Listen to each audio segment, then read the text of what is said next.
Hello and welcome to ChapterSkip. I'm Joe. I'm Sean. And I'm Mark. We're doing movie reviews with a twist. And today we're going to do a review for The Expendables 2. The Expendables 2 is shockingly the sequel to Expendables 1. This time round, we get new characters in the form of Liam Hemsworth as Billy the Kid, Nan Yu as Maggie, and Jean-Claude Van Damme as the aptly named Villain.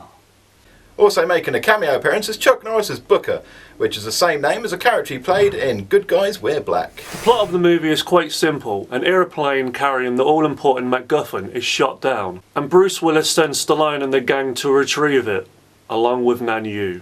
Along the way they run into trouble as they discover that Van Damme and his bunch of merry men are also after the same thing. As to be expected from the sequel, everything is bigger and louder than the first film. So expect to see more explosions, more incoherent grunting, and even more casual racism.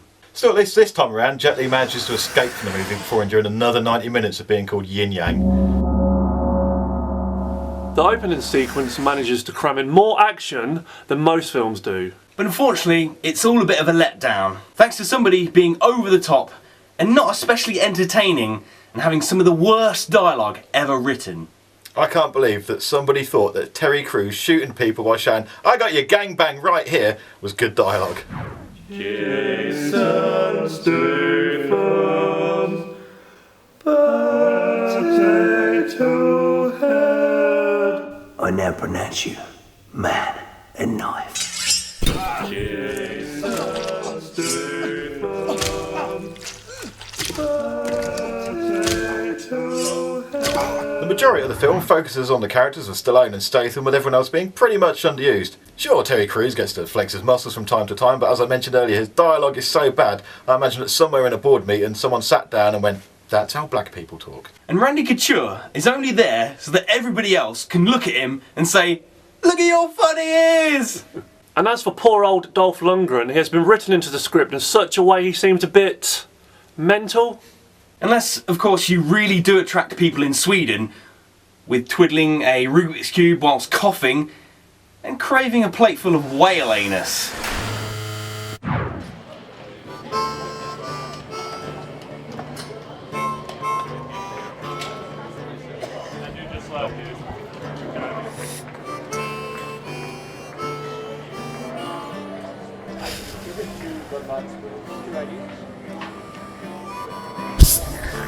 Hey you! Yes, you. Are you unlucky in love? Do you need some help getting the ladies? Well, I've got the man for you. It's Dolph Lundgren!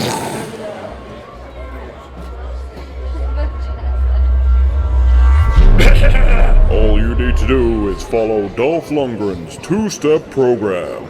And soon, you'll be surrounded by all the ladies.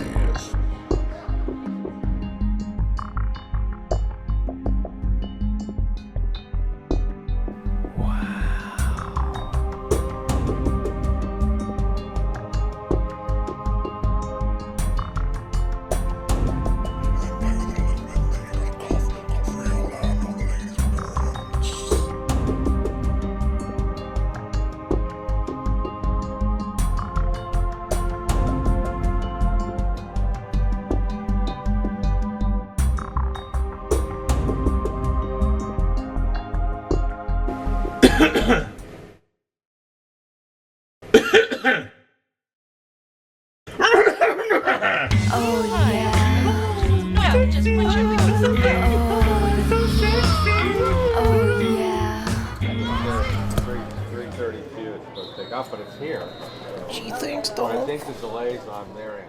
This is not a proven or scientific way of picking up the ladies. Dolph Lundgren is not a smooth man. Results may vary. Arnie and Bruce Willis do get to play a more active role towards the end of the film as they buddy up and start quoting lines from one another's previous movies, but unfortunately it comes off as more embarrassing than entertaining. Still, it could be worse. They're not as poorly written as Van Damme's character. To start with, calling the villain of the movie Villain is just lazy and inept. They may as well have just called him Le Bad Guy.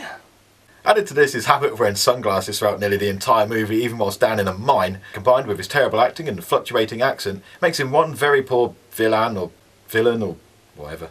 And thankfully, amongst all the mess, there is one saving grace, and that comes in the form of Chuck Norris. I'm of the opinion that no one writes a script for Chuck Norris, they just film him going about his day-to-day life.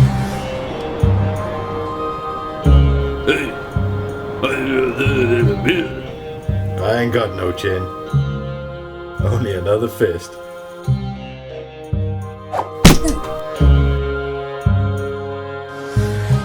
And I shouldn't expect anything more from this movie. It's basically Planet Hollywood the film, but it could have been so much more.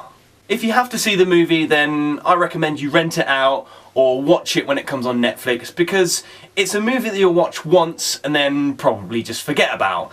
And part of me suspects that some of the guys in this film imagine that the characters they're portraying actually represent them in real life. Ridiculous. There's so much ego masturbation in this film, and I'm surprised that by the time you finish watching it, you're not covered in washed up celebrity jizz. Except from Chuck Norris. He's awesome. In all fairness, you do know what you're going to get with this movie.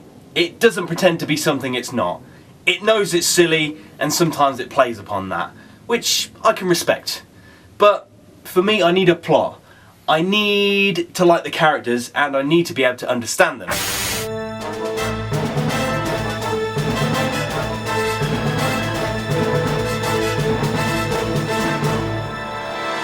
Personally, I wasn't a big fan of the movie. I found it very difficult to understand what Stallone was saying throughout the entire thing. And who in their right mind would make a film in which you can't understand what the lead character's saying?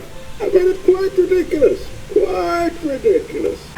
So, if the kind of movie that you like is plotless, full of aging action stars, explosions, roundhouse kicks and cringe-worthy one-liners, then Expendables 2 is right for you.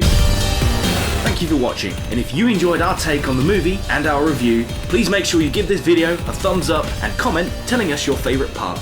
You can like ChapterSkip on Facebook, follow on Twitter, and use the hashtag ChapterSkip. Subscribe to our channel for further movie and trailer reviews, and go back and watch all our previous videos. Thanks.